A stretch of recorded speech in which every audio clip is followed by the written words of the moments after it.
Oke, ini tentang teori kinetik gas. Nanti ada dimasuk di sini hukum Boyle. Apa bagian mana yang kok masih pusing kah? Ini kan ini tentang apa pengertian antara molekul dengan ini tuh NO sama dengan M per Na ya kan Na Avogadro dah. Na Avogadro. Kemudian ini, lalu hukum Boyle. Hukum Boyle itu yang apa? Nilai dari hasil kali antara gas, tekanan gas dengan volume gas dalam ruang tertutup itu tetap. Jadi P1V1 sama dengan P2V2 itu. Berarti ini terjadi secara isotermik. Suhunya tetap suhu tetap. Jadi isotermik. Jadi ini V per T-nya tetap juga. Nah, ini untuk hukum Charles Gay-Lussac ya. Gay-Lussac itu V per T itu tetap. Jadi V1 per T1 sama dengan V2 per T2. Nah, jadi digabungkan antara Boyle dengan Gay-Lussac itu kita mendapatkan persamaan antara hukum Boyle dan Gay-Lussac. Segala sesuatunya mengalami perubahan ini. Jadi tapi hasilnya tetap. Jadi perbandingan antara hasil kali tekanan dan volume gas dalam ruang tertutup dengan suhunya itu tetap. Jadi P1 V1 per T1 sama dengan P2 V2 per T2 seperti itu. Nah, ini untuk persamaan gas idealnya. Di persamaan gas ideal itu pada tekanan 1 atmosfer ya, itu hasil kali antara tekanan dengan volume gas dalam ruang tertutup itu sama dengan N dikalikan R kali dt. N-nya itu adalah banyaknya partikel. R itu adalah tetapan Rydberg-nya. Tetapannya ini sama dengan 8314 Joule kilomol per mol Kelvin ya, per mol Kelvin. Nah, di mana nilai K itu sama saja dengan R dibagi dengan Na. Na itu Avogadro, hasilnya ini. Jadi untuk gas ideal itu kita punya persamaan PV sama dengan nRT atau PV sama dengan M dibagi dengan M besar itu molar ya. Nomor masa atom ya. M besar apa? Konsentrasi ya. Nah, ini jadi untuk cari N-nya itu adalah massa dibagi dengan M besarnya berapa. Itu N-nya molekulnya ya. Ini berapa banyaknya molekul. Nah, ini tetapan Boltzmann-nya itu adalah K ya, Stefan Boltzmann ini. K itu sama dengan R dibagi dengan ini, hasilnya sama dengan 1,38. Jadi di teori kinetika sebetulnya melulu hafalkan rumus begitu ya. Kalau N ini kan banyaknya molekul kan, banyaknya atom ya, banyaknya atom sama dengan banyaknya molekul dikalikan dengan Avogadro. Atau N-nya N kecil sama dengan N dibagi dengan Na gitu. Ini sih. Terus penurunan gas ideal ini, nah ini ada contoh soal ini. Ini pada tekanan suhu 0 derajat Celcius, berarti 273 Kelvin toh. Suhu mutlak, tekanannya 1 atmosfer, volume gas itu dari 4 gram gas oksigen ya. Nah, lalu ini pada keadaan normal. Nah, ini untuk mencari berapakah volumenya. Volumenya berarti kita menggunakan PV sama dengan M per M besar ya. Ini berapa ini? M besarnya ini kan 3 kg per mol kan, per kilomol kan. Jadi hasilnya ini untuk mencari volume daripada O2 dari 4 gram O2. Ini kimia kayaknya ada ya? Ya, kimia. Iya. Nah, ini beberapa asumsi gas tentang teori gas ya. Jarak antara molekul itu untuk gas itu besar sekali ya dibandingkan dengan pada zat padat atau zat cair. Ini paling tidak teratur itu di gas punya. Nah, ini asumsi gas ideal nanti kamu bisa baca sendiri. Tetap ada interaksi antar partikel-partikel. Ini formulasi tekanan gas dalam wadah yang tertutup ya, dalam wadah tertutup. Ini formulasinya ini jadi besarnya tekanan gasnya itu P itu dirumuskan sama dengan 1/3 M0 V kuadrat. Ini RMS rata-rata ya dikalikan dengan N per V. Ini ada tanda ini. Ada V-nya. Ini ngapalin rumus sih sini. Nah, ini. Jadi ini untuk energi kinetik rata-rata ya, energi kinetik rata-rata itu sama dengan 3/2 kT. Ini khusus untuk monoatomik ya, monoatomik. Ini suhu. Kemudian kalau ini VRMS, cari VRMS-nya, kecepatan lajuan rata-ratanya ya. VRMS itu ini.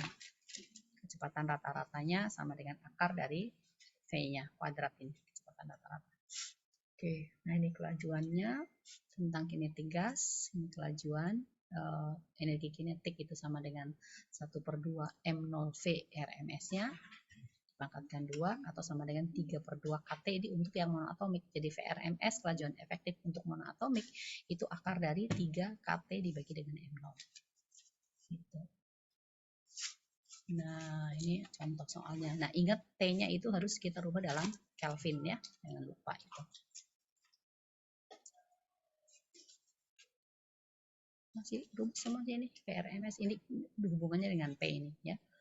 PV kan sama dengan NKT, berarti K kali KT sama dengan PV dibagi N. Jadi yang rumus tadi 3 KT per M0 itu bisa diganti jadi 3P per Rho. Rho itu adalah massa jenisnya, M per V kan, jadi dimasukkan di sini. Akhirnya di ini bisa, jadi kalau diketahui massa jenis daripada gas sama tekanan gasnya bisa langsung untuk cari kecepatan partikel-partikelnya bisa pakai ini sih.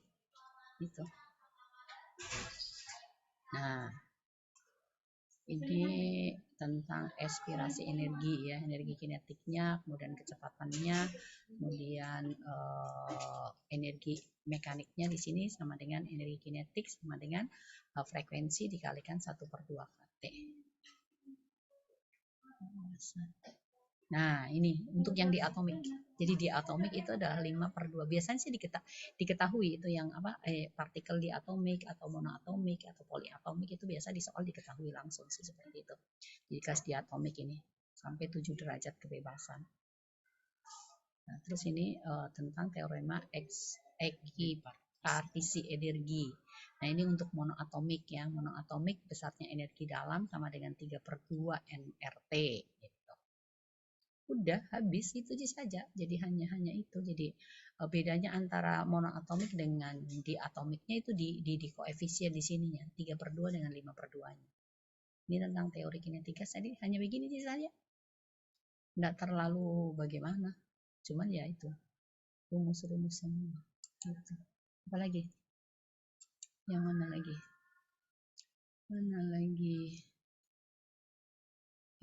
yang di apa lagi sih teman-teman?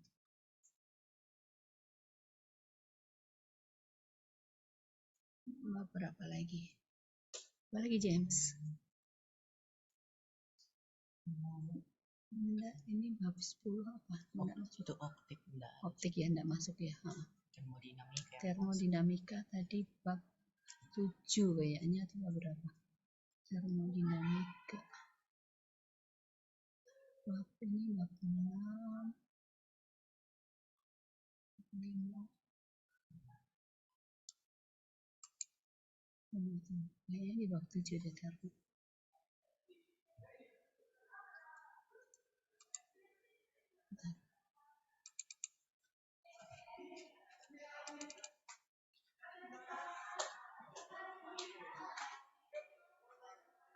Iya oke. Termodinamika. Bab 7. Oke.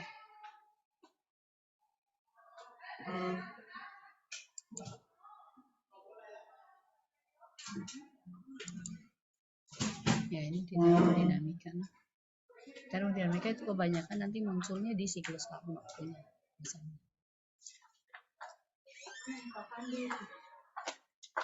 Itu bunyi hukum termodinamika tadi.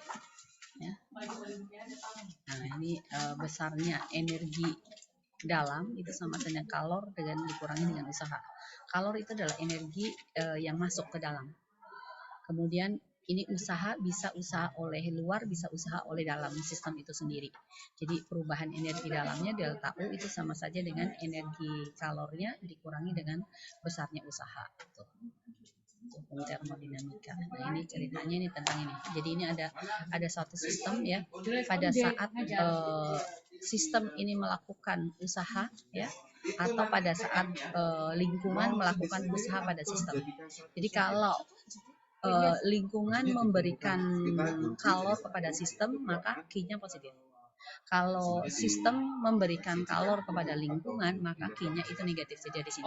Ya. Delta U positif itu jika sistem mengalami kenaikan suhu. Delta U negatif itu berarti jika sistem mengalami semua. Ya, kemudian untuk yang Q positif itu sistem mendapat kalor. Jadi sistem mendapat kalor dari lingkungan itu berarti positif. Tetapi kalau Q-nya negatif itu jika sistem itu melepas kalor ke lingkungan. Nah, V sama dengan positif itu sistem melakukan usaha. Ya, sistem melakukan usaha artinya di luar yang melakukan usaha gitu lah. Sistemnya melakukan usaha keluar gitu loh. Jadi memberikan. Nah, kalau lingkungan yang melakukan usaha di sini ya. Jadi usahanya dari sini ke sini gitu. Lingkungan melakukan usaha terhadap sistem. Nah, ini berarti negatif. Dari situ sih. Ini harusnya terbalik nih. Lingkungan yang melakukan. Oke, nah ini proses termodinamika itu ada namanya proses isobar. Kan ini kan dari apa? P1 V1 sama dengan apa? P2. Iya. P1 V1 per T1 toh. Nah, ini kan dari hukum Boyle-Gay-Lussac ya. Dari hukum Boyle-Gay-Lussac itu kan kita punya apa? P1 V1 per T1 ini akan sama dengan apa? P2 V2 per T2. Nah, untuk yang isobar, bar itu barometer berarti tekanan. Jadi di sini adalah P tetap. Nah, kalau P-nya tetap maka ini boleh dicoret ini P-nya. Maka menghasilkan V2 per T2 sama dengan V1 per T1 atau V1 per T1 sama dengan V2 per T2. Nah, kalau isobar ini bentuk grafiknya seperti ini, jadi tekanannya tetap, suhunya berubah dari T1 ke T2, maka kalau suhunya naik ya, suhu naik, temperatur naik, itu berarti volume juga akan naik.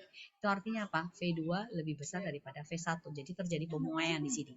Nah, berarti ada usaha yang dilakukan karena terjadi perubahan volume ya. Nah, rumus daripada V itu sama dengan P dikalikan dengan delta V. Delta V-nya berarti suhu volume akhir dikurangi dengan volume awal. Nah, mencari besar energi dalam delta U tadi kan sama dengan Q dikurangi dengan V. V-nya adalah sama dengan P dikalikan dengan delta V. Itu Ci. Itu untuk proses isobar. Nah, ini contoh ini ya, ada contoh ini terlalu gampang sini. Volumenya sekian menjadi sekian, berarti delta V-nya kan 4,5 dikurangi dengan 2 kan? Jadi 2,5. Tekanan gasnya 2 atmosfer. Berapakah besar usaha ya? Tinggal kamu kasih masuk nih P delta V saja. 1 atmosfer sama dengan 1 kali 10 pangkat 5 ya. Nah, berikutnya proses isokorik. Korik itu adalah volume tetap ya. Jadi di sini tadi kita untuk isokorik ini berarti adalah V tetap ya. V tetap. Maka yang P1 V1 per T1 sama dengan P2 V2 per T2 karena V-nya sama berarti ini boleh dicoret. Jadi P1 per T1 sama dengan P2 per T2. Sekali lagi di sini itu T-nya harus dalam suhu mutlak. Nah, tadi rumusnya V itu kan sama dengan apa? P dikalikan dengan delta V toh. Karena V tetap berarti delta V-nya kan sama dengan 0. Maka usaha di sini pasti akan sama dengan 0. Jadi pada proses isokorik itu karena delta U tadi sama dengan Q dikurangi dengan V, sedangkan V-nya 0, maka berarti delta U-nya itu sama dengan Q. Gitu. Ini sebenarnya juga masuk rumus yang di sini. Isokorik. Habis itu berikutnya adalah proses isotermik. Termometer berarti ini adalah suhu yang tetap begitu ya, suhu yang tetap. Jadi di proses isotermik itu kita menggunakan hukum Boyle ya, P1 V1 sama dengan P2 V2. Nah, lalu bagaimana dengan besarnya daripada usaha pada isotermik ini? Nah, besarnya tadi kan V itu V sama dengan P dikalikan dengan delta V kan ya. Delta V. Nah, ini berarti atau PdV begitu boleh. PdV ya. Ini adalah V-nya. Jadi kita pakai integral nih, integral dari PdV. Ini mulai dari V sama dengan V1 sampai dengan V sama dengan V2. Nah, P-nya kita kasih masuk untuk monoatomic Q-nya tadi nRT ya. Ini ya. nRT. PV kan sama dengan nRT kan. Jadi PV sama dengan nRT. Berarti P-nya kan sama dengan nRT dibagi dengan V gitu. Nah, V integral dari 1 per V dV. 1 per V dV. Ini integralnya. Diintegralkan nih. Ini kan sama dengan integral V pangkat min 1 kan. dV kan. Ya. Nah, Untuk mencari integralnya ini, integral dari 1 per V-nya ini bisa kita rubah jadi ini, ln V ya. Jadi integral 1 per V itu sama dengan ln V. Ln V, V2 per V1, dari V1 menuju ke V2. Sehingga V-nya menjadi nRT ln V2 dibagi dengan V1. Seperti itu. Seperti itu untuk yang isotermik punya. Nah, besarnya energi dalamnya itu sama dengan 0. Kenapa? Karena delta T-nya sama dengan 0, tidak terjadi perubahan suhu di sini karena isotermik toh. T2 sama dengan T1 berarti menghasilkan energi dalamnya sama dengan 0 gitu. Itu proses isotermik. Nah, yang ini adiabatik ya. Di adiabatik itu terjadi perubahan ini semuanya ya. Adiabatik proses di mana tidak ada aliran kalor yang masuk ke dalam sistem. Itu artinya Q-nya sama dengan 0 di sini. Nah, untuk proses adiabatik secara khusus ini kita menggunakan rumus P1 V1 dipangkatkan gamma sama dengan P2 V2 dipangkatkan dengan gamma. Atau bisa juga pakai T1 V1 pangkat gamma min 1 sama dengan T2 V2 pangkat gamma dikurangi dengan 1. Seperti itu. Itu untuk yang proses adiabatik. Nah, kemudian tentang kapasitas kalor gas, pengertian kapasitas kalor. Kapasitas kalor gas itu dirumuskan C itu sama dengan Q dibagi dengan delta T, atau besarnya Q itu sama dengan C dikalikan dengan delta T ya. Ini C kali delta T itu kamu ingat rumusnya kalor enggak? Kalor itu Q kan sama dengan apa? Q kan sama dengan MC delta T kan. Nah, ini itu sama dengan kapasitas kalor. Gitu. Kapasitas kalor itu sama saja dengan massa dikalikan kalor jenis. Tapi Ibu sebetulnya tidak suka pakai C besar. Kenapa? Nanti takut terkecoh dengan kalor jenis ya. Jadi Ibu biasa pakai rumus pakai H sama dengan M dikalikan C. Jadi Q boleh sama dengan apa? H dikalikan dengan delta T, di mana H itu adalah kapasitas kalor. Nah, nanti penggunaannya misalnya pada kalorimeter, biasa kan tidak diketahui berapa kalor jenis, tapi diketahui kapasitas kalorimeter. Ya. Berarti itu H. Gitu. Nah, kapasitas kalor pada tekanan tetap itu dirumuskan sama dengan Cp. Kapasitas kalor pada volume tetap itu Cv. Nah, gamma itu nanti perbandingan antara Cp dan Cv-nya. Ini gitu. Jadi ini beda antara Cp dengan Cv itu sama saja dengan N dikalikan dengan R. Nah, itu diturunkan lagi nanti. Ya, ini ya. Jadi gamma itu adalah perbandingan kapasitas kalor pada tekanan tetap dibagi dengan kapasitas kalor pada volume tetap. Nah, untuk yang monoatomik, Cv-nya sama dengan 3/2, Cp-nya sama dengan 5/2. Untuk di atomik itu Cv-nya sama dengan 5/2, kemudian Cp-nya sama dengan 7/2. Jadi gamanya untuk yang monoatomik itu 5/3, kemudian untuk yang diatomik itu gamanya sama dengan 7/5. Nah, untuk kapasitas kalor molar itu sama saja dengan kapasitas kalor dibagi dengan N-nya pajak molekulnya ya.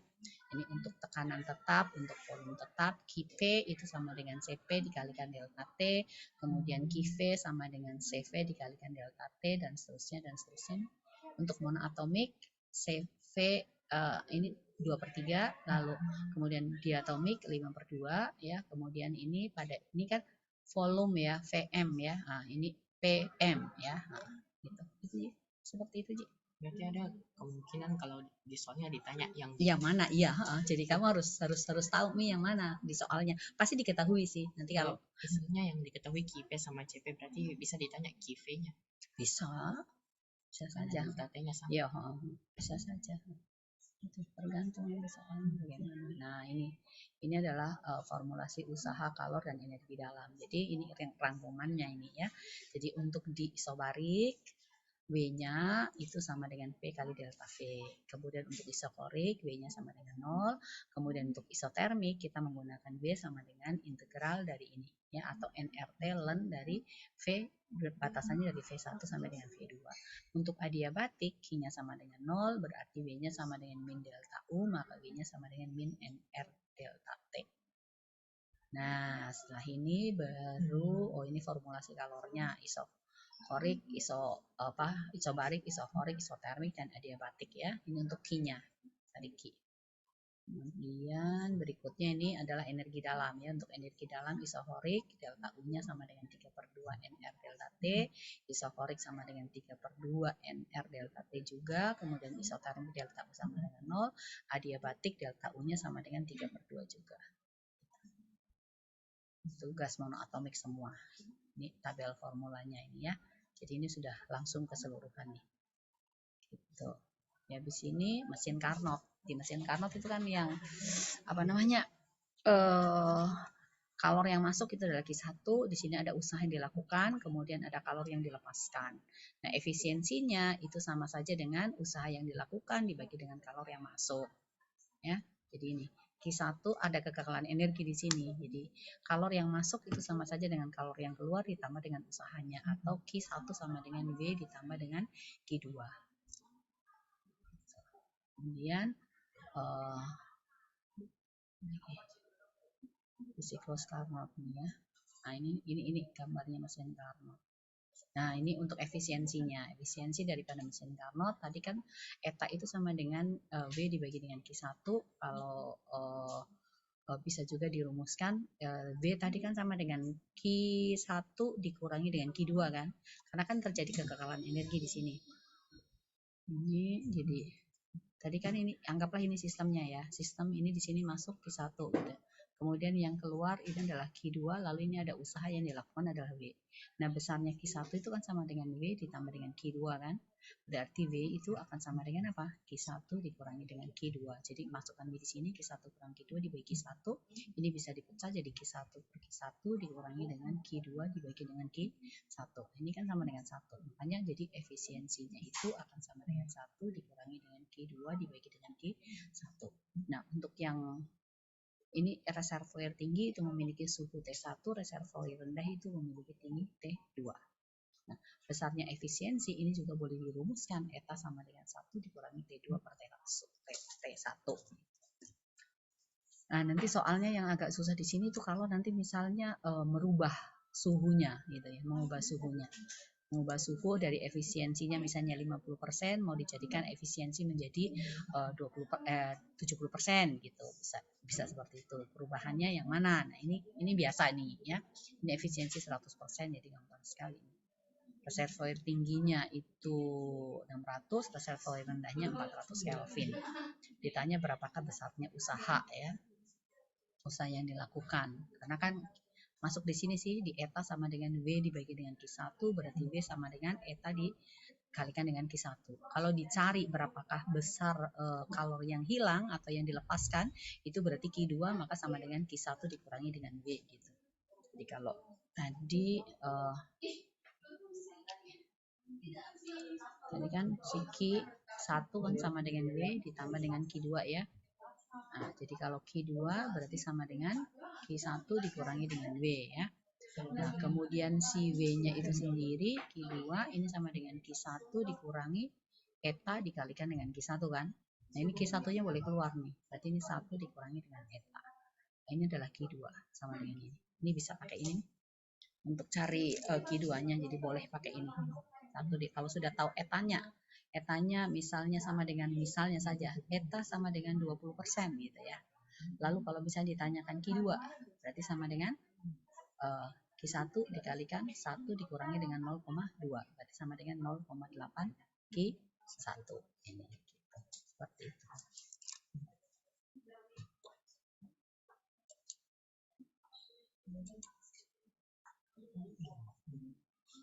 Oh, ini entropi ya. Entropi itu adalah salah satu besaran termodinamika untuk mengukur energi dalam sistem persatuan temperatur yang tak dapat digunakan untuk melakukan usaha. Jadi ini delta S-nya itu adalah perubahan entropinya. Ada ya kayaknya entropi ya.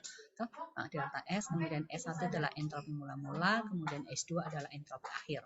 Jadi delta T-nya ini berarti sama dengan S2 dikurang S1 atau sama dengan Q dibagi dengan suhu.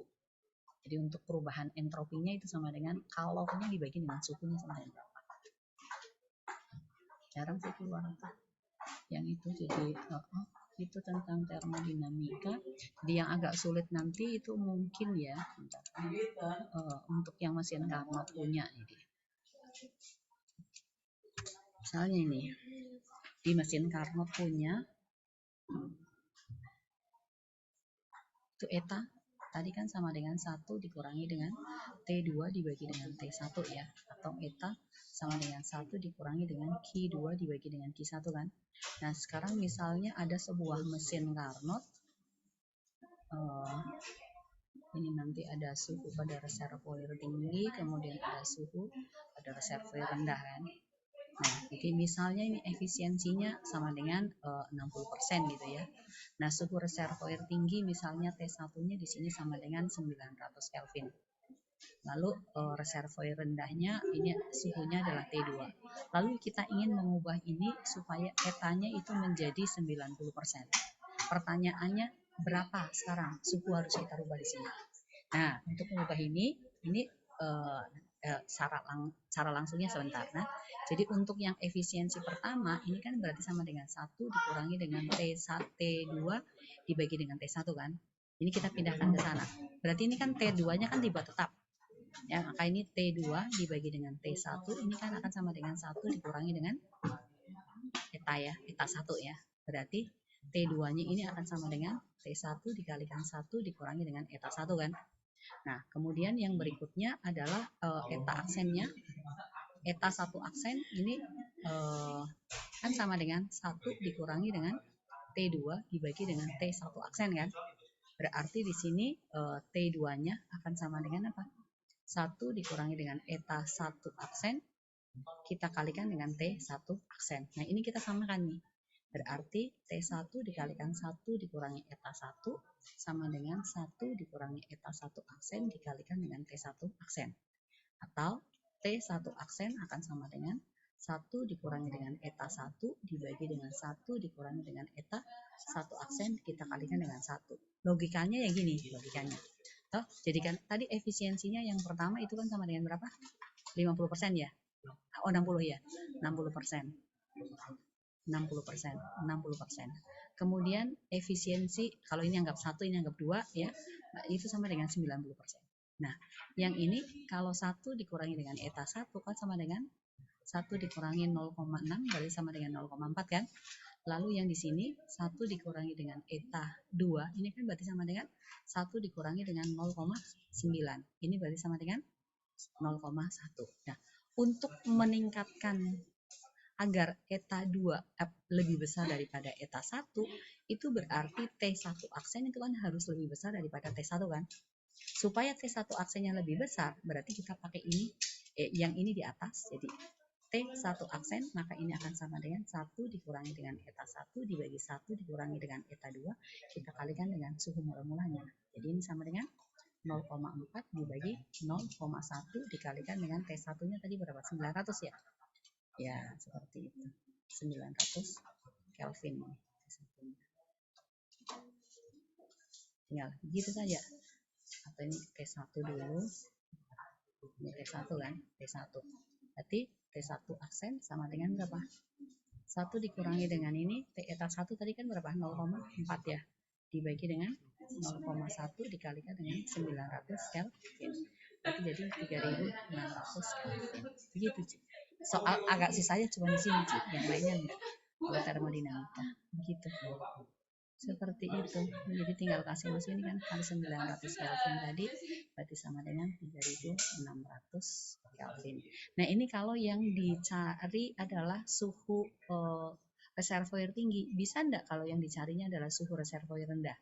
Nah, logikanya kalau yang dicari adalah suhu reservoir rendah, tadi kan T1 aksen sama dengan T1 dikalikan 1 dikurangi efisiensi mula-mula dibagi 1 dikurangi efisiensi akhir ya. Ini dengan catatan bahwa eta 2 lebih besar daripada eta 1. Jadi kalau yang dicari adalah T2 aksen, suhu reservoir rendah yang akan kita rubah, maka ini sama dengan T2, berarti harus lebih kecil. Maka ini berarti 1 dikurangi dengan eta 2 dibagi dengan 1 dikurangi dengan eta 1. Gitu. Misalnya aja, misalnya toh sistemnya itu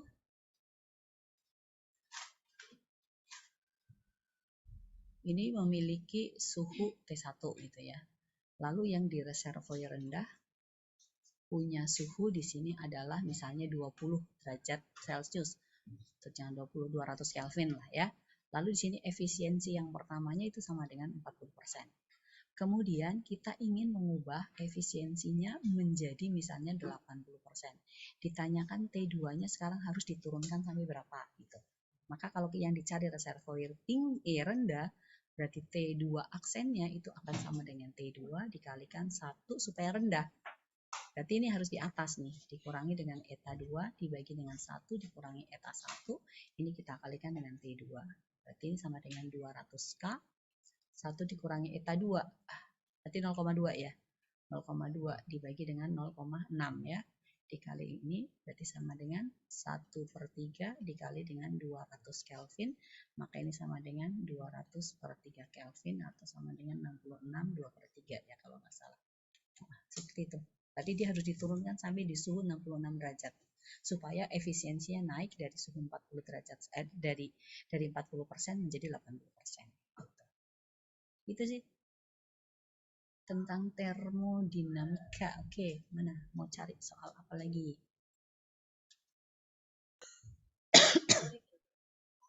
Misalnya nanti muncul grafik seperti ini. Di sini adalah P, lalu di sini adalah V ya. Kemudian ada siklus seperti ini. Ini kemudian siklusnya ini kembali dari ke sini.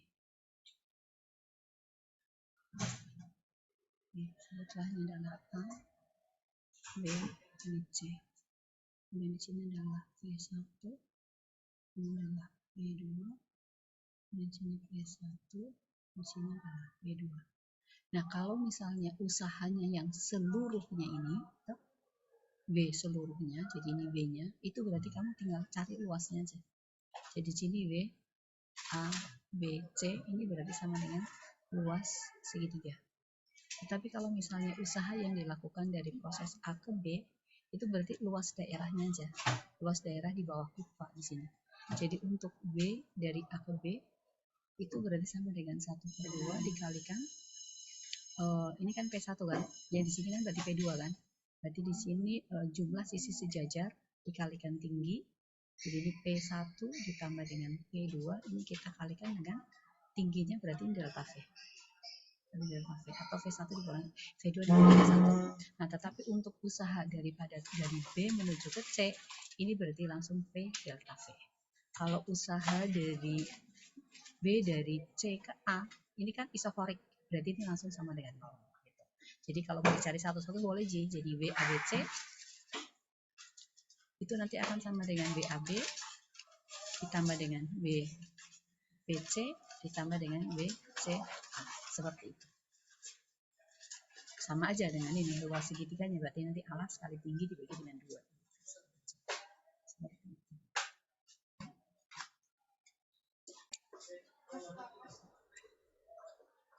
Jadi ini udah ya tadi ya, terekam dari tadi? Nggak tahu ya. Kayaknya terekam sih yang ini, buku Kepler ya. Kepler itu kan perbandingan antara T kuadrat dengan R pangkat 3 itu tetap C kan? Berarti ini T1 pangkat 2 dibagi dengan R1 pangkat 3 sama dengan T2 pangkat 2 dibagi dengan R2 pangkat 3. Atau T1 per T2 pangkat 2 sama dengan R1 per R2 ini dipangkatkan 3. Itu sih. Hukum Kepler cuma itu. Bentar, kita coba cari soalnya. Sekarang di sini nih ada soal perbandingan jarak rata-rata planet A ke planet B. Ini berarti adalah pegang kok. Baca RA banding dengan RB sama dengan 4/1. Terus apa lagi? Periode planet B 25 hari. Periode planet B berarti TB sama dengan 25 hari. Tanya TA. Hari itu berarti TA sama dengan berapa? Ya udah pakai yang tadi tuh. Jadi di sini adalah intinya gini, kalau jaraknya makin besar dari matahari, itu kan berarti lamanya untuk mengelilingi matahari itu kan makin lama kan. Nah, artinya apa? Antara T dengan R itu berbanding lurus gitu. Jadi kalau ini TA, TB ya TA ya per TB, berarti ini nanti sama dengan RA dibagi dengan RB. Hanya saja yang di sini kan pangkat 2, yang di sini adalah pangkat 3 kan. Nah, jadi kalau untuk cari TA ini kan berarti sama dengan akar dari TB kuadrat dikalikan dengan RA per RB, ini pangkat 3. Ah, ini boleh keluar dulu nih. Jadi berarti TB dikalikan dengan RA per RB. Dikalikan dengan akar daripada RA per RB kan. Ya, seperti itu. Nah, sekarang TA-nya kan sama dengan berapa? TB-nya. 25 hari kan. 25 hari dikalikan dengan RA per RB berarti ini 4. Dikalikan dengan akar 4. Berarti sama dengan 8 kali 25 dari. Maka sama dengan 200 dari. Gitu sih. Seperti itu. Nah, yang pusing nanti kalau yang akar pangkat 3. Tapi yang tidak ada masalah. Jadi kan ini RA per RB. Ini berarti sama dengan akar pangkat 3 dari TA per TB. Tapi ini pangkat 2. Begitu sih. Seperti itu. Jadi ini bisa langsung pakai ini nggak apa-apa. Ini rumus langsungnya. Gitu. Apa lagi? Ada lagi nggak? Gampang sih ini. Semana? Apa itu? Jarak rata-rata kita antara 5,21. Satu satuan astronomi itu ditanyakan berapakah periode Jupiternya ya? Bentar. S-nya sama dengan berapa itu? 5,20 SA. Satuan astronomi. Terus yang ditanyakan itu adalah periodenya sama dengan berapa? Bentar. Untuk bumi punya periode itu kan sama dengan 1 tahun. Nah, lalu jarak bumi ke matahari itu yang 1 tahun cahaya kalau nggak salah ingat. 1 AU ya, 1 AU itu jarak bumi ke matahari ya, cocok nih. Ya, jadi 1 AU tahun cahaya ini sama dengan S dari bumi ke matahari. Bumi ke matahari atau sama saja dengan R bumi gitulah. Tunggu. Jadi jarak bumi, jadi misalnya ini bumi, kemudian ini adalah mataharinya gitu ya, ini matahari. Nah, jaraknya ini yang sama dengan 1 AU.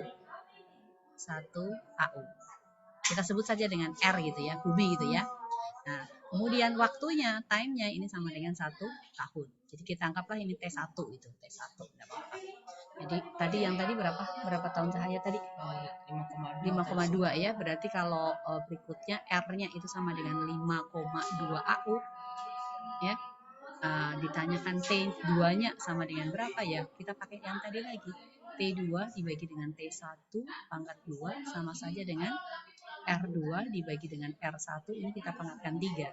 Atau T2 langsung sama dengan T1 dikalikan dengan R2 dibagi dengan R1 kali akar daripada R2 dibagi dengan R1 kan. Jadi T1-nya kan sama dengan 1 tahun. R2-nya kan sama dengan berapa?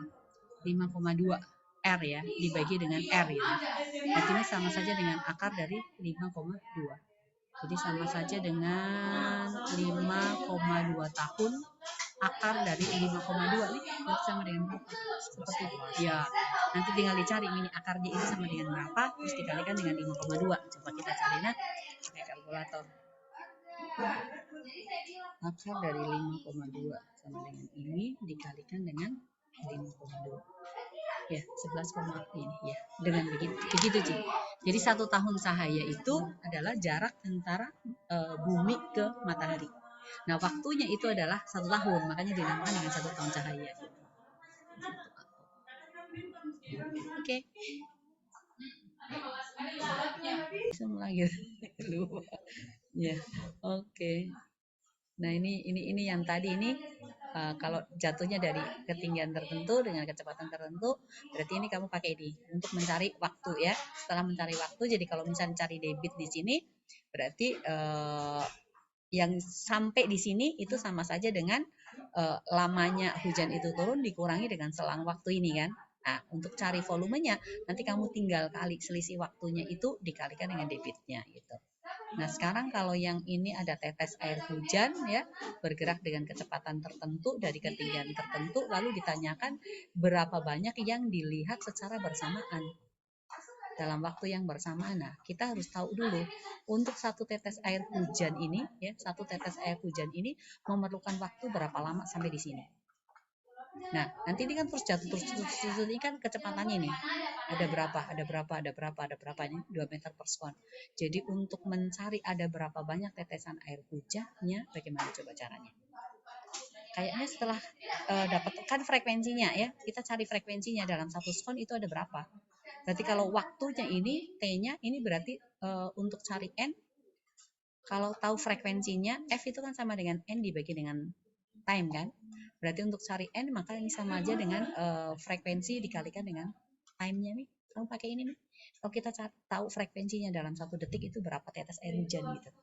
Jadi biasanya diketahui sih, misalnya frekuensinya dalam 1 detik misalnya ada 5 tetes gitu. 5 tetes. Maka kita bisa cari N-nya berarti kita menggunakan ini. F dikalikan dengan T. Itu ada berapa banyak yang terlihat. Pakai itu sih, saya kira pakai itu James. Nah, kita kembali harus lihat soalnya seperti apa. Ini kalau untuk perubahan suhu tuh kok yang penting hafal apa? Hafal jangan hafal perbandingan. Tidak ada gunanya kok hafal perbandingan karena perbandingan itu kan nanti kan bisa berubah-ubah kan. Jadi yang kamu hafal itu adalah titik terendah dan titik tertinggi. Gitu. Titik terendah dan titik tertinggi yang kau hafal. Nanti habis itu kau pakai perbandingan nih. Nah, jadi titik terendah dan titik tertinggi ini kan ada termometer Celcius, toh. Kemudian di sini ada termometer Reaumur, ada termometer Fahrenheit misalnya, toh. Fahrenheit. Nah, ada lagi Fahrenheit. Kemudian ada Kelvin, ya. Kemudian ada termometer X. Ya, jadi di sini adalah termometer X, ini adalah Kelvin, ini adalah Fahrenheit, ini adalah Reaumur, lalu ini adalah Celcius. Nah, terus yang kamu hafal itu adalah titik tetap bawah dan titik tetap atas. Ini Nah, ini adalah titik tetap bawah. Kemudian yang di sini adalah titik tetap atas.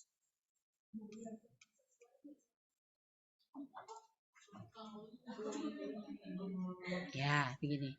Untuk titik tetap bawah, Celcius kan 0 kan? 0 derajat ya. Reaumur juga kan 0 derajat. Fahrenheit di sini adalah 32. Kemudian Kelvin adalah 273. Lalu yang X ini anggaplah misalnya adalah A gitu ya. Kemudian yang Celcius di sini kan 100. Lalu di sini adalah 80. Ini 218. Lalu di sini adalah 373. Lalu ini adalah B misalnya. Nah, sekarang tergantung yang diketahui di mana. Kalau misalnya yang diketahui adalah di Celcius di sini, jadi misalnya di sini adalah derajat Celcius gitu ya. Misalnya sini 70 derajat Celcius gitu. Lalu ditanyakan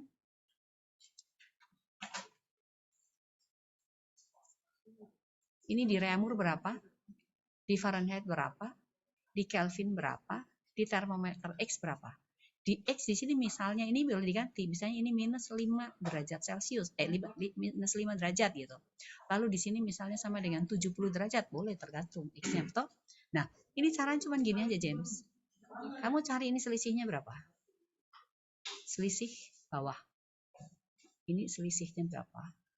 Selisihnya berapa? Selisihnya berapa? Selisihnya berapa? Kemudian setelah itu, pakai selisih atas. Yang atas punya. Dibandingkan, jadi tergantung ngomong cari yang mana dulu gitu loh. Jadi kalau kamu sudah dapat ini, udah beres. Gak ada masalah untuk yang lain. Jadi kalau misalnya yang kamu mau cari itu adalah yang Reaumur. Ini selisihnya kan 70 dikurangi 0 kan? Ini kan?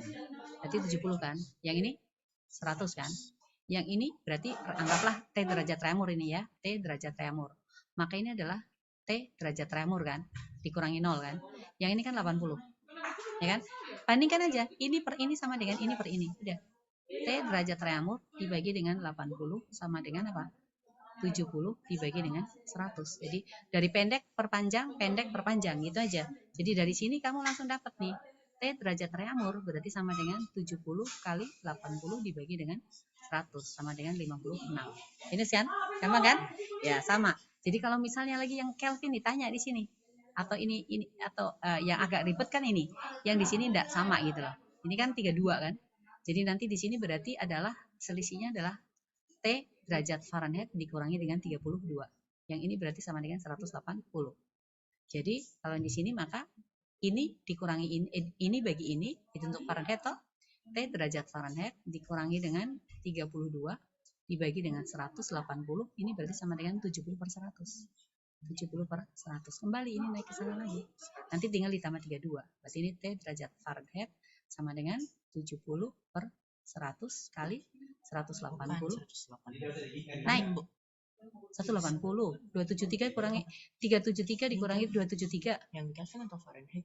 Oh Fahrenheit di oke iya 180 toh 32 ke 215 berarti 212 salah saya salah ingat nih 212 toh 180. Nah ini tinggal ini berarti nanti kamu tambah 32 tinggal tambah 32 berarti berapa 7 kali 18 56 136 ya 136 tambah 32 berarti sama dengan 168 gitu seperti itu Ji.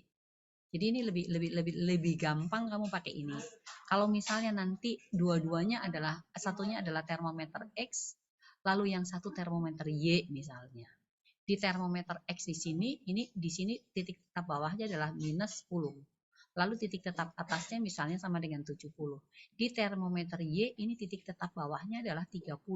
Lalu titik tetap atasnya misalnya sama dengan 200. Termometer X menunjukkan angka 50. Di Y ini sama dengan berapa? Nah, ini yang nggak ada masalah lagi. Tinggal kamu cari selisih, Pak. Nah, seperti ini. Nah, seperti ini. Jadi yang di sini ini berarti selisihnya 50 dikurang min 10. 60 kan? Ini 70 dikurang min 10 berarti 80. Yang di sini berarti sama dengan apa? T derajat Y dikurang dengan 30. 200 dikurangi 30 berarti 170. Kalau Y ini dicari, kamu taruh di atas. T derajat Y dikurangi dengan 30 dibagi 170 berarti sama dengan 60 per 80. Jadi T derajat Y nanti sama dengan 60 per 80 dikali 170 kita tambah dengan 32. Ini kan minus kan, ini tidak plus itu, udah coret aja. Berarti sama dengan berapa itu? Ini coret 3 per 4 kan, 3 per 4 dikalikan 170 ditambah dengan 30 ya, ini 30 ya, dapat 30. Begitu Ci. Itu untuk suhu. Toh, gampang tak? Ya. Begitu Jam, it's so easy. Oke, ini kan ceritanya tadi kan ya, ceritanya ada batang di mana itu? Di permukaan air ya, ada di permukaan air, kemudian dia berosilasi, artinya bergerak bolak-balik gitu ya, naik turun. Nah, lalu mau ditanyakan berapakah besar periodenya? Periode sama dengan berapa? Anggap ini adalah mirip sebuah pegas begitu ya.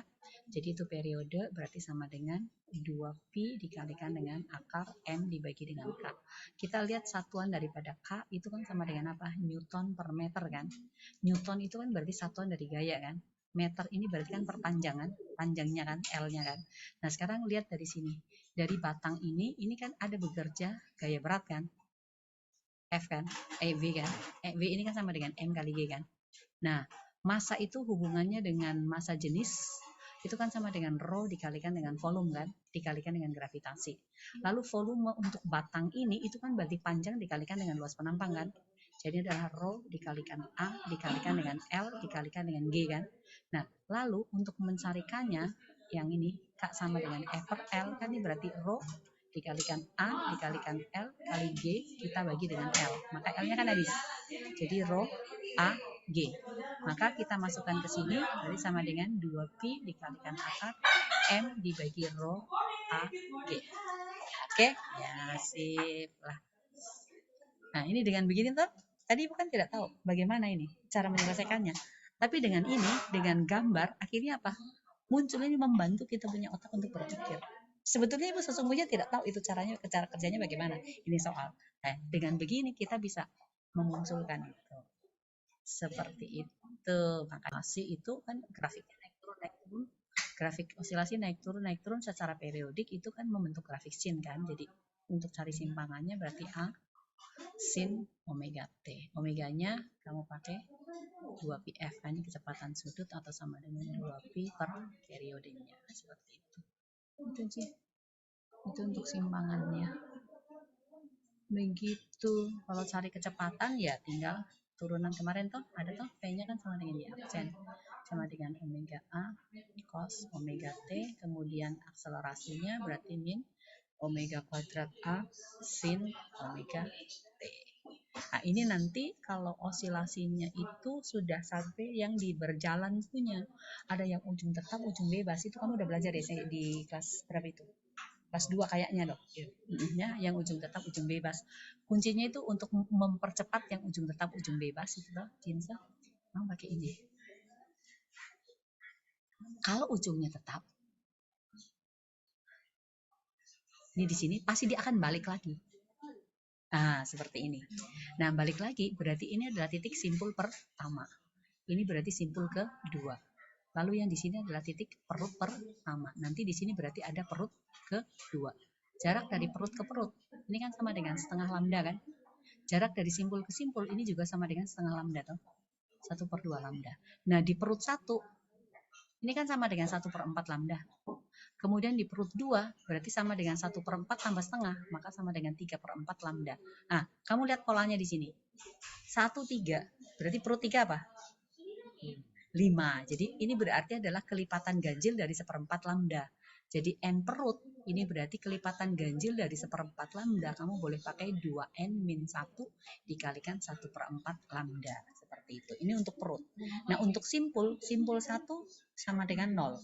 Simpul 2 sama dengan setengah. Simpul 3 kan berarti sama dengan lambda kan? Nah, simpul 3 nanti sama dengan lambda. Nah, ini 0, 1, 0, 1, 2. Ini kan 2/2 kan? 2/2 lambda kan? Berarti ini kan kelipatan daripada setengah lambda kan? Setengah lambda, tapi ini mulai daripada N1-nya adalah 0. Jadi supaya jadi 0, maka ini berarti N dikurangi dengan 1. Ini rumus dari N simpul. Tapi dari titik ini loh, dari titik yang terikat.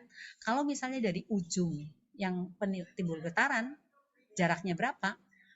Ini berarti untuk L perut ke N ini berarti sama dengan L dikurangi dengan ini S perutnya sama dengan berapa?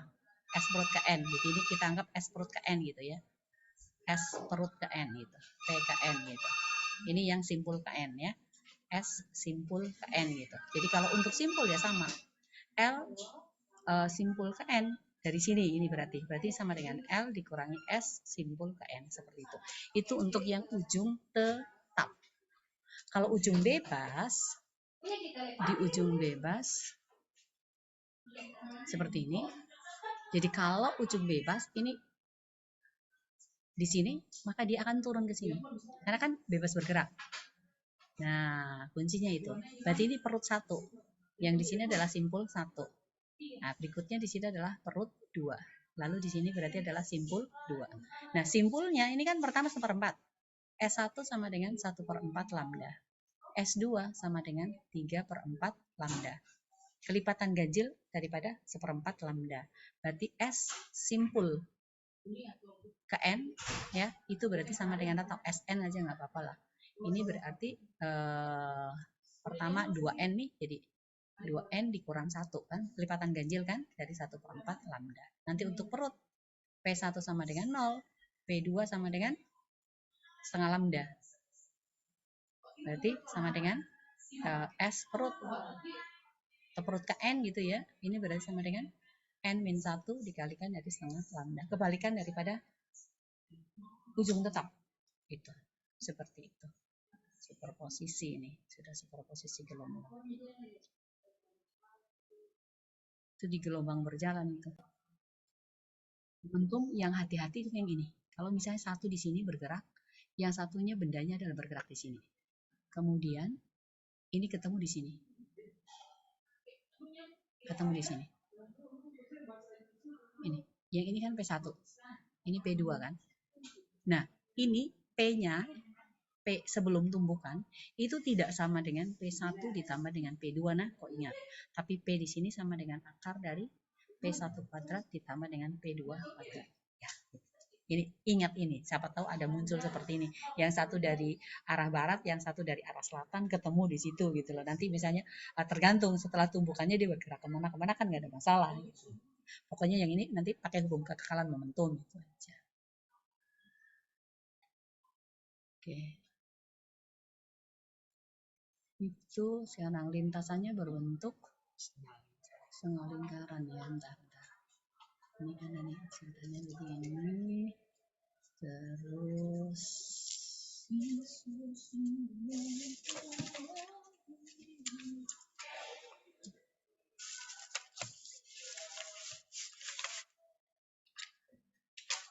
oke. Lalu ketinggiannya berapa itu? 1,8 ya.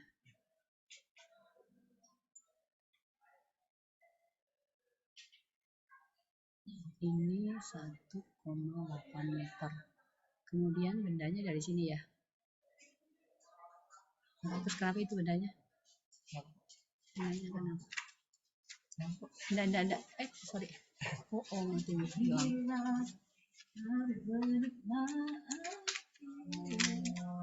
Sampai di sini. Enggak, baca soalnya coba.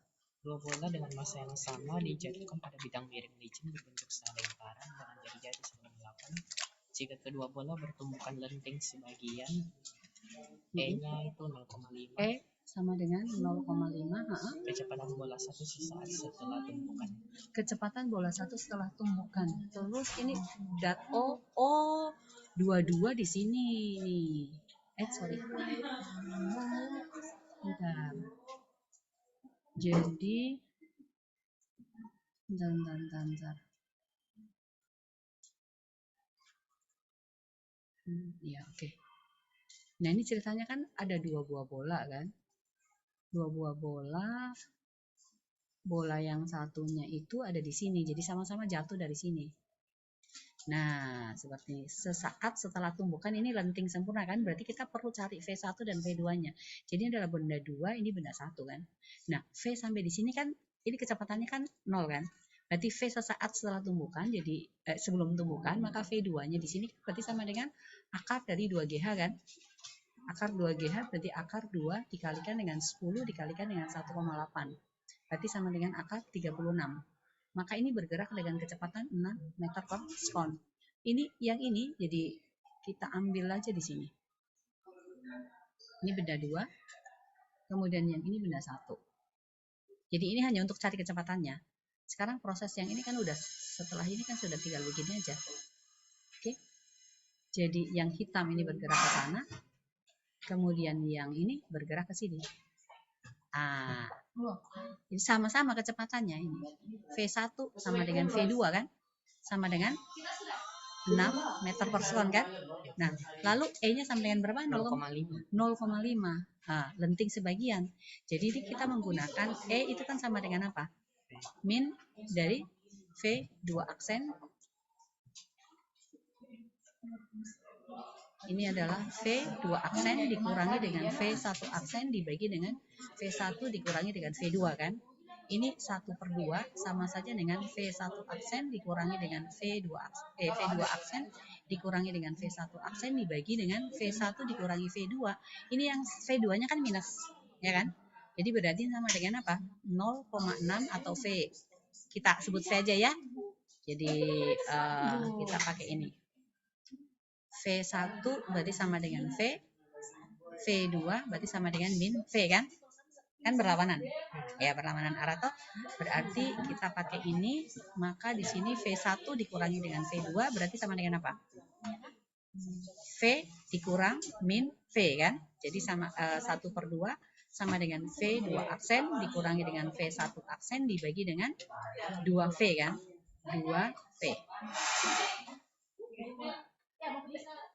2V ya.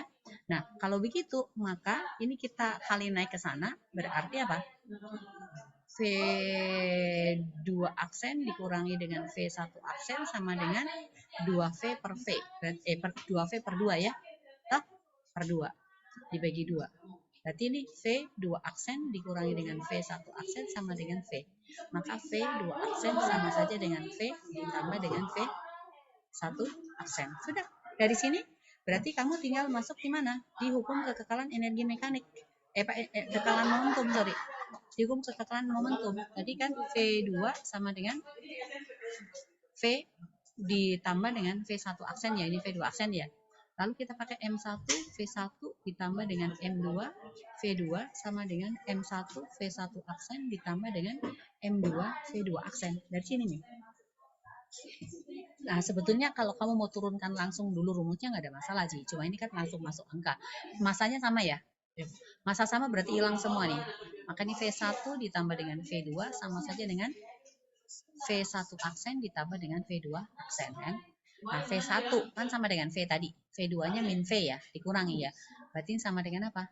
V1 aksen ditambah dengan V2 aksen. Ini kan 0. Berarti min V1 aksen sama dengan V2 aksen. Yang dicari apa? Kecepatan bola pertama V1 ya, V1 berarti ini tadi kan sudah didapat nih tadi. V1 V2 aksen sama dengan V ditambah V1 aksen. Jadi ini min V1 aksen sama dengan V ditambah dengan V1 aksen. Berarti di sini min V1 aksen dikurangi dengan V1 aksen sama dengan V. Berarti V1 aksen sama dengan minus dari V dibagi dengan 2. Sudah selesai nih. Berarti setengah dari kecepatan mula-mula arahnya berlawanan. Begitu.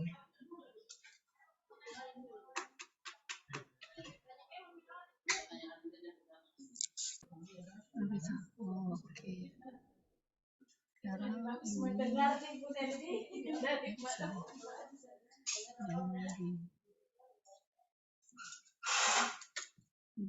ini kemudian ibu balik begini lah ya lah. Terus ini ada apa? Di sini ada pangkas.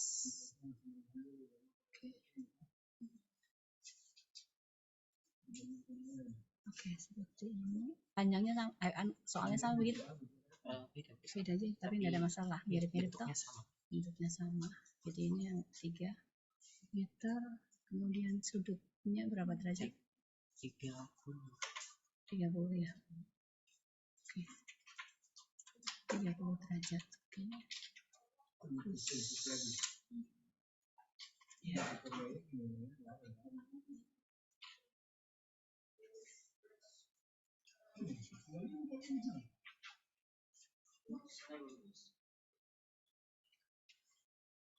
Harus bikin pertolongan.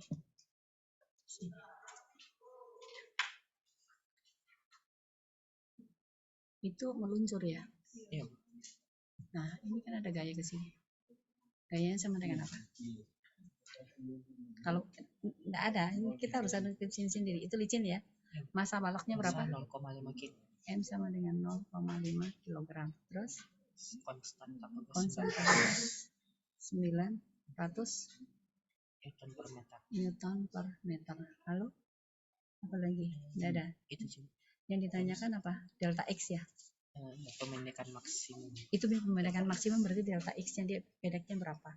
Jadi ini berarti dia bergerak ke sini kan dia punya energi mekanik nih. Punya energi mekanik di sini. Ini kan V0-nya di sini sama dengan 0. Nah, EM-nya sebetulnya ya, ini kita bisa langsung pakai apa? Yang ini kan ada delta H nih. Ya. Ini delta H. EP di sini kan sama saja dengan EK di sini. Karena ini kan turun di sini. Nah, ini sebetulnya ini ada gaya yang turun, itu adalah Mg sin ya yang turun ini. Mg sin alfa. Kalau enggak, ini kan ada jarak yang ditempuh. Gaya bekerja di sini adalah Mg sin alfa. Berarti besarnya usaha G ini kan sama dengan apa? F dikalikan dengan S kan. Nah, F-nya di sini sama dengan Mg sin. Jadi ini Mg sin alfa dikalikan dengan S-nya. S-nya adalah 3 meter jaraknya. Jadi kalau dari sini berarti ini udah dapat, ini adalah W-nya. Kemudian usaha di sini untuk energi potensial pegas, EP-nya ini kan sama dengan apa? 1/2 K delta X kuadrat kan? Kamu tinggal samakan ini dengan ini, Mi.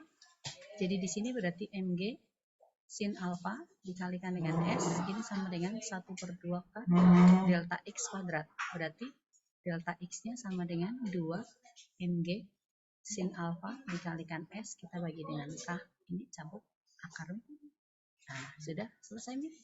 Delta X-nya berarti sama dengan akar dari 2 dikalikan M-nya adalah 0,5 dikalikan dengan 10 dikalikan sin 30 adalah 1/2, S-nya adalah 3 meter, ini dibagi dengan 900. Oke, ini coret 5 kali, ini coret di sini berarti 300 lah. Berarti sama dengan akar dari berapa? Ini 5 ya. 5/300. Berarti sama dengan akar dari ini 1/10, ya kan? Ini 5/3, seperti itu. Nah, nanti tinggal dicari ini sama dengan berapa? Ini dalam meter, gitu. Pakai hukum kekekalan energi sebetulnya. Jadi energi pegasnya ini usaha dilakukan oleh pegas kan, kamu kan tahu bahwa F itu kan sama dengan K dikalikan dengan delta X kan, lalu energinya itu kan sama dengan 1/2 K delta X kuadrat. Nah, energi ini kan sama saja dengan energi yang diberikan oleh benda ini atau balok ini ya. Ini dengan gaya Mg sin ini dikalikan dengan S-nya usahanya. Seperti itu.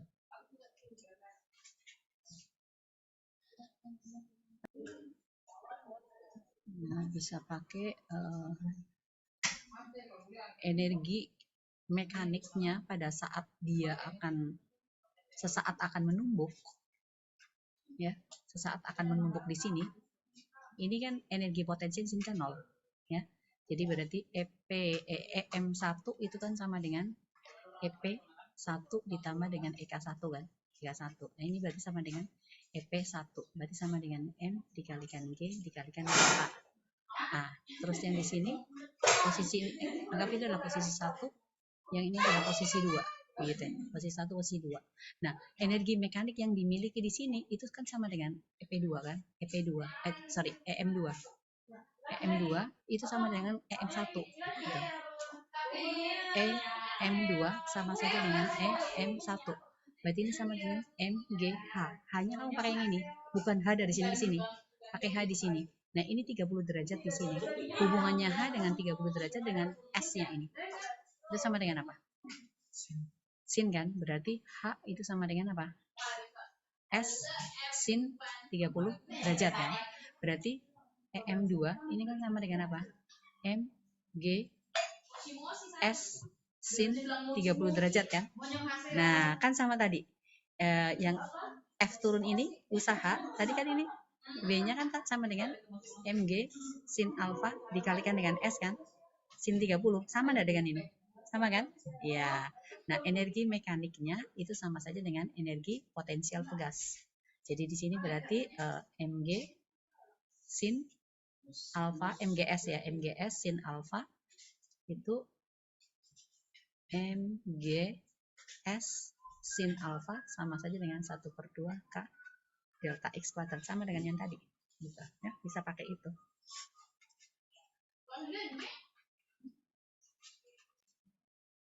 Ini ada balok, ada balok.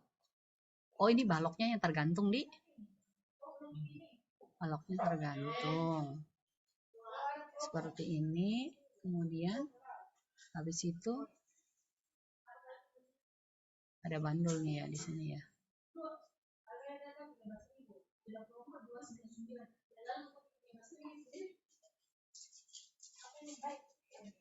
Lalu ini ada bandul.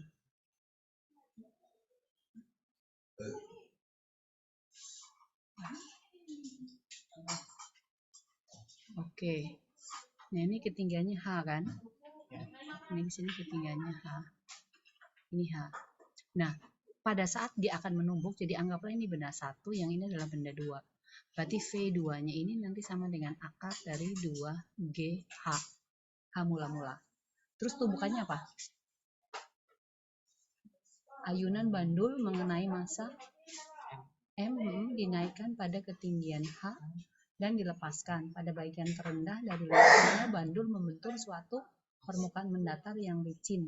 Apabila setelah benturan massa saling menempel. Oh, berarti ini kan bergerak bersama-sama, Mi. Toh? Jadi bergerak bersama-sama, lalu kecepatannya berarti V aksennya, Mi. V aksennya berarti nanti sama dengan apa? M1, V1 ditambah dengan M2, V2, lalu kita bagi dengan M1 ditambah dengan M2.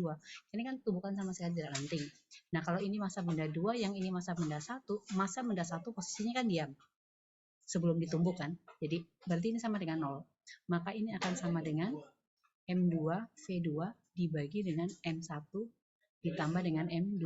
Nah, untuk mencari H2, H2-nya berarti atau H aksennya, berarti ini nanti sama dengan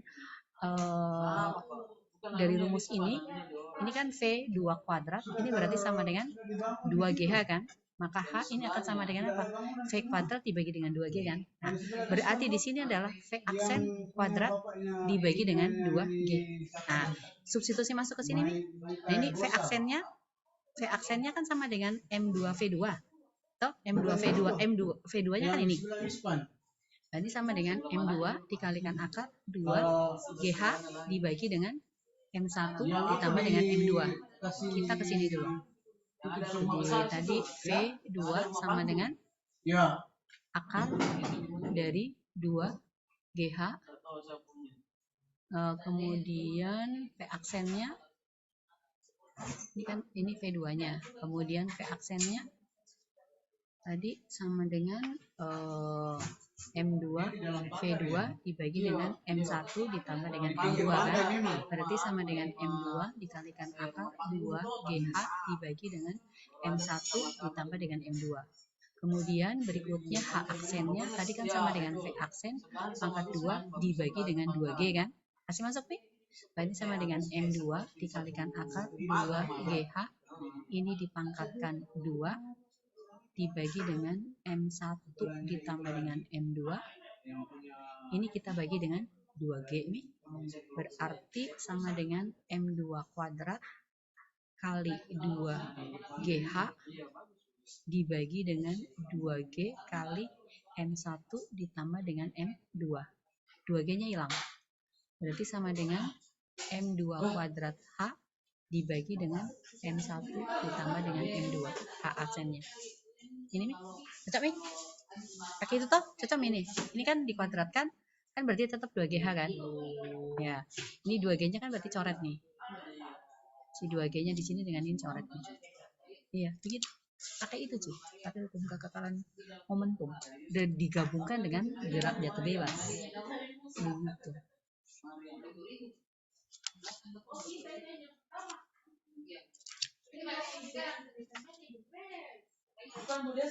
Ini dikuadratkan, Ibu lupa pangkatkan 2 tuh.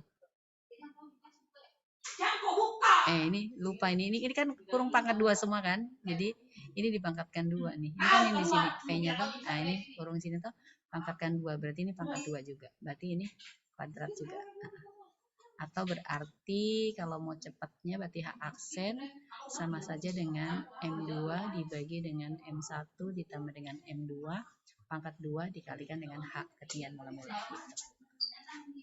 Oke. Seperti itu.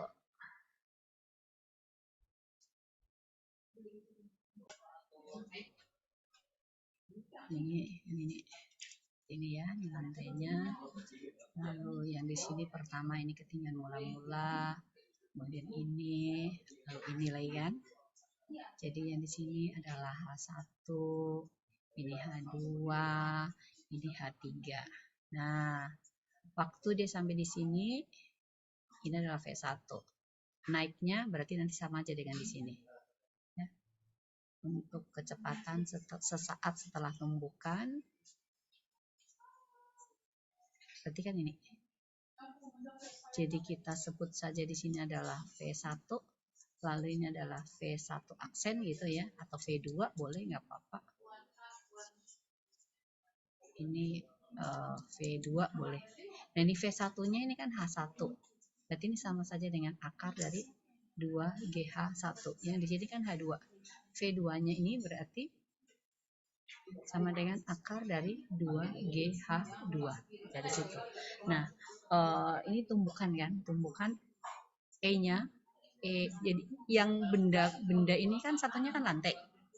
Berarti untuk yang benda pertama ini kan delta V itu akan sama dengan V1 dikurangi 0 kan.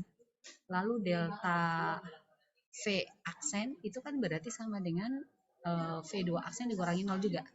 Artinya V2 aksen kan. Nah, atau V2 ini ya, kita anggap V2 kan. Kita anggap V2 ini. Kita anggap V2. Nah, V2-nya sama dengan ini.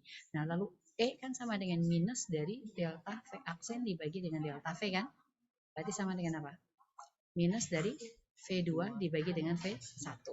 Nah, E-nya semuanya kan sama. Ya, ini kan berarti sama dengan apa? Akar dari 2GH2 dibagi dengan akar dari 2GH1. Ini kan dicoret. Berarti sama saja dengan apa? E-nya sama dengan akar dari H2 per H1. Ini akan sama dengan akar dari, kalau ini adalah H3, maka ini sama dengan H3 per H2. Tergantung nanti ke berapa gitu loh. Tinggi pantulan ke berapa, seperti itu. Pakai itu, Ci. Pakai emisivitas. Koefisien restitusi. Iya, seperti itu.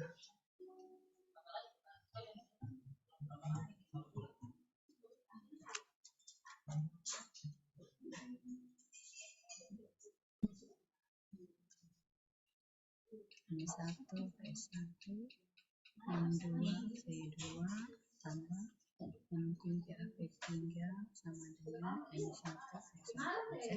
Tapi ini kok harus hati-hati loh, James, yang ini. Kalau ini lurus semua, nah kalau tidak lurus semua kan nanti kita harus gambarnya seperti apa? Harus dianu. Tergantung posisinya, kembali ke posisinya daripada masing-masing benda. Kalau misalnya ada yang membentuk sudut, nanti yang di sini ini di sini, kemudian misalnya ini bergeraknya ke sana, lalu yang satunya ada di sini ke sini ya, ini. Yang satunya ada di sini. Nah, kemudian nanti ketemunya di mana? Misalnya bertemu di sini, ini membentuk sudut theta. Berarti ini akan P1, ini P2 kan. Maka di sini P12-nya ini sama dengan akar dari P1 kuadrat tambah P2 kuadrat ditambah 2P1 P2 dikalikan cos theta. Ya, itu harus hati-hati. Seperti itu. Karena vektor tetap berlaku.